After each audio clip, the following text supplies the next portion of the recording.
नमस्कार दोस्तों, पॉलिटी के टेस्ट सीरीज 1 में आप सभी का स्वागत है। हम क्वेश्चन आंसर के माध्यम से lesson bye lesson polity cover करेंगे। आइए देखिए क्वेश्चन नंबर 1। भारत का संवैधानिक इतिहास कब से प्रारंभ हुआ? ऑप्शन नंबर ए 1773 का रेवटिन एक्ट द्वारा, ऑप्शन नंबर बी 1600 ईस्वी के राजलेख द्वारा, ऑप्शन नंबर सी 1784 के पीस इंडिया एक्ट द्वारा, option number D charter act 1793। Answer इसका क्या है? Option number B. देखिए क्या है इसका विस्तार। भारत का संवैधानिक इतिहास ईस्ट इंडिया कंपनी की स्थापना के साथ प्रारंभ हुआ, जिसे सन 1600 ईस्वी का राजलेख कहा गया है। महारानी एलिजाबेथ प्रथम ने 31 दिसंबर 1600 ईस्वी को ईस्ट इंडिया कंपनी की स्थापना कर उसे पूर्वी देशों में 15 वर्षों तक व्यापार करने का अधिकार प्रदान किया। देखिए क्वेश्चन नंबर 2। कंपनी का सारा प्रशासन किसमें निहित था तथा गवर्नर सहित अन्य सदस्यों की संख्या क्या थी? ऑप्शन नंबर ए गवर्नर में, option number B court of director में, ऑप्शन नंबर सी कंपनी के सदस्यों में, ऑप्शन नंबर डी गवर्नर और उसकी परिषद में। तो इसका आंसर क्या है? Option number D. कंपनी का सारा प्रशासन एक परिषद को सौंपा गया, जिसके शिखर पर गवर्नर एवं उप गवर्नर और अन्य सदस्य थे। इसे गवर्नर और उसकी परिषद की संज्ञा दिया गया। बाद में इसे परिषद को कोर्ट ऑफ डायरेक्टर व निदेशक मंडल के नाम से उपनामित किया गया। देखिए क्वेश्चन नंबर 3। भारत में राज्यों के बीच सहयोग और सामने आया समन्वय प्राप्त करने के लिए निम्नलिखित संस्थाओं में कौन संविनितर और विधित संस्थाएं हैं? देखिए अब ए क्या बोल रहा है? राष्ट्रीय विकास परिषद, 2 राज्यपाल सम्मेलन, 3 आंचलिक परिषद, 4 अंतरराज्य परिषद। नीचे दिए गए सभी सही उत्तर का चयन कीजिए। ए नंबर क्या दिया ऑप्शन? 1 और 2, बी दिया है 1, 2 और 3, सी दिया है 3 और 4, डी दिया है केवल 4। देखिए हम लोग इसका आंसर नंबर बी अर्थात 1, 2 और 3।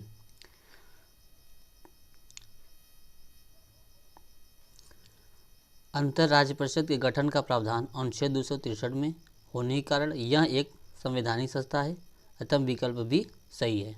राष्ट्रीय विकास परिषद एनडीसी तथा राज्यपाल सम्मेलन एवं अंचलित परिषद संविनितर तथा विधितर संस्था है। देखिए क्वेश्चन नंबर 4। संविधान के 73वें संशोधन में पंचायती राज्य के क्षेत्र में निम्नलिखित में से कौन सा एक प्रस्तावित नहीं किया गया था? ठीक है ना। आइए ऑप्शन नंबर ए क्या है? देखिए कौन सा प्रस्तावित नहीं किया गया था। सभी निर्वाचित ग्रामीण संस्था निकायों में सभी स्तरों पर 30% सीटें महिलाओं के लिए आरक्षित रखी जाएगी। ऑप्शन नंबर बी पंचायती राज संस्थाओं के लिए संसाधनों के नियंत्रण के लिए राज्य अपने वित्त आयोग गठन करेंगे। ऑप्शन नंबर सी पंचायती राज के निर्वाचनकर्ताओं अपने पद पर कार्य करने के लिए अयोग्य ठहराए जाएंगे यदि इनकी 2 से अधिक संतानें हैं। ऑप्शन नंबर डी यदि पंचायती राज निकायों का राज्य सरकार द्वारा अतिक्रमण या विघटन कर दिया जाता है तो 6 महीने की अवधि में चुनाव कराए जाएंगे। देखिए आंसर इसका क्या है? Answer number C. 33वें संविधान संशोधन में उल्लेखित नहीं था, परंतु अब हरियाणा, मध्य प्रदेश, उड़ीसा तथा आंध्र प्रदेश में राज्यों में लागू किया गया है।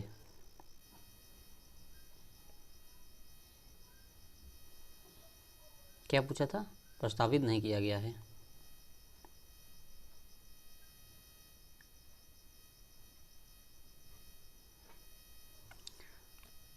देखिए मध्य प्रदेश, उड़ीसा तथा आंध्र प्रदेश राज्यों में लागू कर दिया गया। ठीक है संविधान द्वारा। अब देखिए क्वेश्चन नंबर 5वां। निम्नलिखित में से कौन से विषय हैं जिन पर कम से कम आधे राज्यों के विधानमंडलों के अनुसमर्थन से ही संविधान संशोधन संभव है?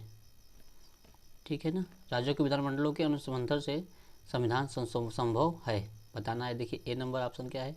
राष्ट्रपति का निर्वाचन, बी संसद में राज्यों का प्रतिनिधित्व, सी 7वीं अनुसूची में कोई भी सूची, ऑप्शन नंबर डी, किसी राज्य की विधान परिषद की समाप्ति। देखिए आंसर नंबर ए, अनुच्छेद 169 के अनुसार कम से कम आधे राज्यों के विधानमंडलों के अनुसमर्थन से ही संवैधानिक संशोधन संभव है। अनुच्छेद 368(2) में संशोधन प्रक्रिया का वर्णन है। ठीक है, इसके अंतर्गत किसी राज्य की विधान परिषद को समाप्ति शामिल नहीं है। इस हेतु उक्त राज्य की सहमति आवश्यक है। देखिए क्वेश्चन नंबर 6, निम्नलिखित कथनों पर विचार कीजिए। भारतीय संविधान के भाग 2 में प्रावधान किया गया है कि सांसद एवं राज्य के विधानमंडल नागरिकता संबंधित विधि बना सकते हैं। 2 क्या है, भारत एवं अमेरिका में केवल जन्मजात नागरिक ही राष्ट्रपति बन सकते हैं। 3 क्या है, भारत, ब्रिटेन एवं अमेरिका के संविधान एकल नागरिकता का प्रावधान करते हैं। कौन सा कथन सही है, इसमें कौन सा कथन हमें सही है वो चिन्हित करना है।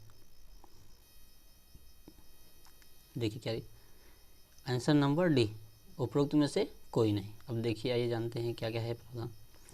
उपरोक्त तीनों कथन सही नहीं है, क्योंकि भारतीय संविधान के भाग 2 अनुच्छेद 5 से 11 में नागरिक संबंधी प्रावधान किया गया है। इसमें नागरिकता बनाने की शक्ति केवल संसद को दी गई है। ठीक है, अमेरिका में केवल जन्मजात नागरिक ही राष्ट्रपति बन सकता है, परंतु भारत में जन्मजात या प्राकृतिक रूप से नागरिक प्राप्त व्यक्ति राष्ट्रपति बनने की योग्यता रखता है। और देखिए जानते हैं इसके बारे में। भारत एवं ब्रिटेन में एकल नागरिकता, जबकि अमेरिका एवं स्विट्जरलैंड में दोहरी नागरिकता का संवैधानिक प्रावधान है। क्वेश्चन नंबर 7, निम्नलिखित में से कौन सा कथन असत्य है।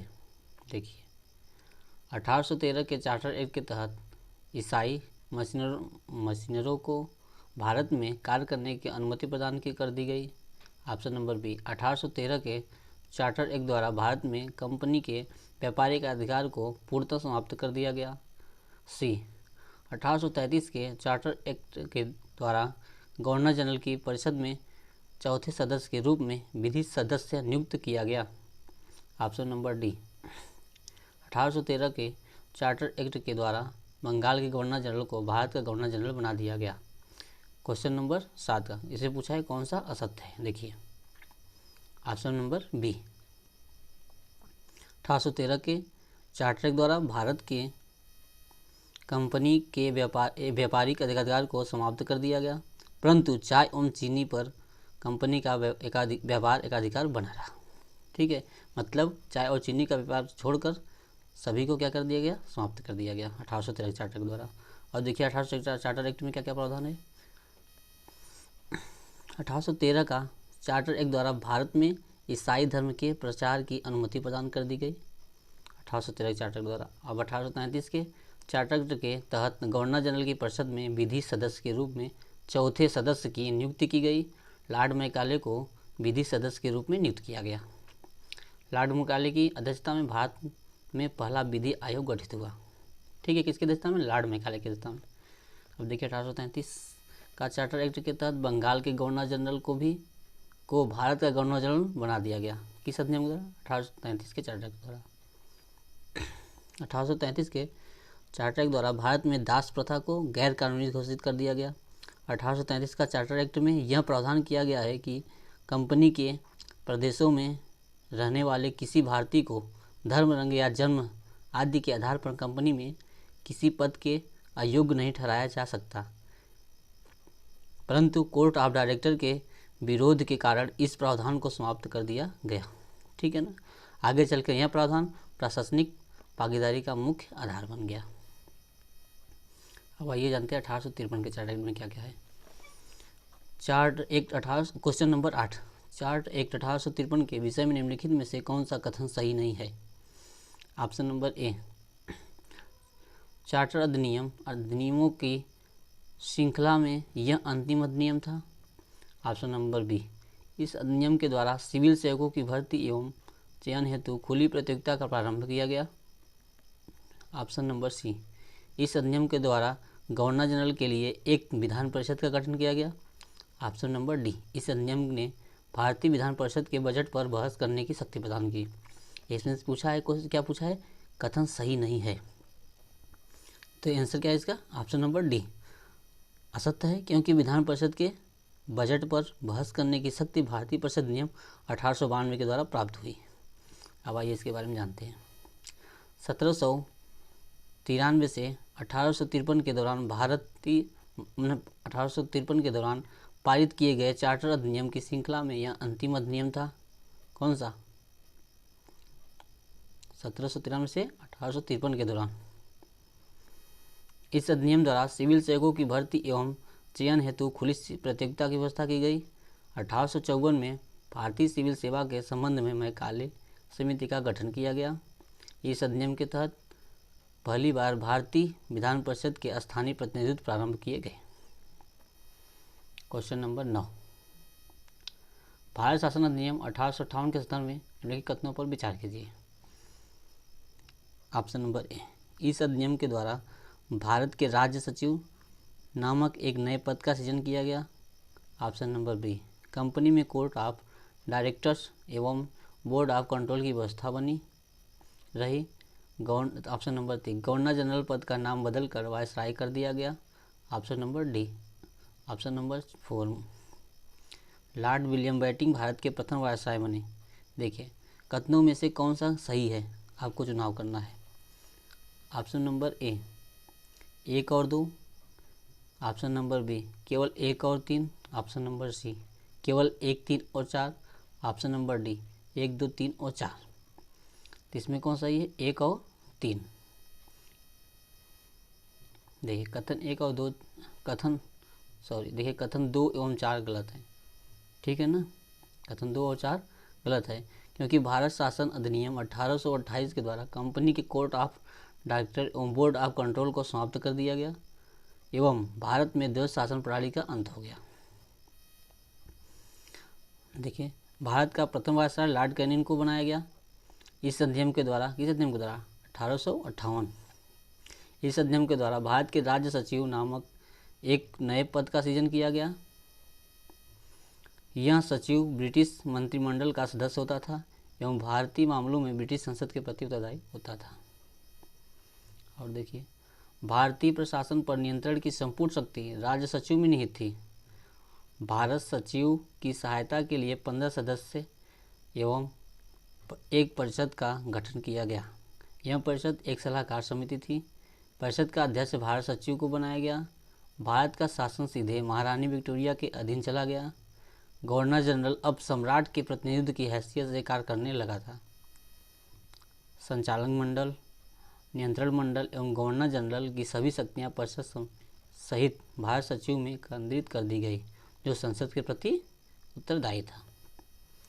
क्वेश्चन नंबर 10, भारत परिषद अधिनियम 1861 के विषय में निम्नलिखित में से कौन सा कथन असत्य है? असत्य छांटना है हमें। ऑप्शन नंबर ए, इस अधिनियम के द्वारा पहली बार भारतीय प्रतिनिधियों को कानून बनाने की प्रक्रिया में शामिल किया गया। बी, इस अधिनियम ने विकेंद्रीकरण प्रक्रिया का आरंभ किया। सी, इस अधिनियम ने वायसराय को अध्यादेश निकालने की शक्ति प्रदान की, जिसकी अवधि 1 वर्ष थी। इस अधिनियम ने कैनिंग के द्वारा प्रारंभ की गई पोर्टफोलियो प्रणाली को मान्यता प्रदान की।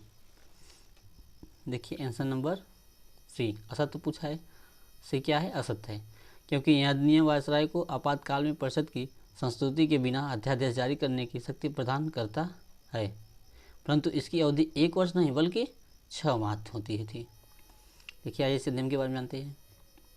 1861, इस अधिनियम के द्वारा पहली बार भारतीय प्रतिनिधियों को कानून बनाने की प्रक्रिया में शामिल किया गया।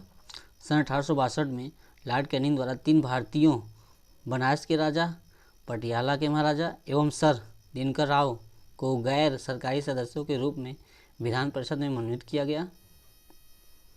इस अधिनियम द्वारा लेफ्टिनेंट एक्ट 1773 में प्रारंभ की गई केंद्रीकरण की प्रवृत्ति को बदल दिया गया एवं विकेंद्रीकरण की प्रक्रिया प्रारंभ कर दी गई। मद्रास एवं मुंबई प्रेसिडेंसी को विधायी शक्तियाँ पुनः प्रदान की गई। इस अधिनियम के आधार पर बंगाल 1862, उत्तर पश्चिम सीमा प्रांत 1866 एवं पंजाब 1897 में विधान परिषदों का गठन हुआ। ये श्रृंखला समाप्त होती है यहीं पे। कल से हम इसका और विश्लेषण पूर्वक क्वेश्चन लाएंगे। ठीक है, नमस्कार दोस्तों।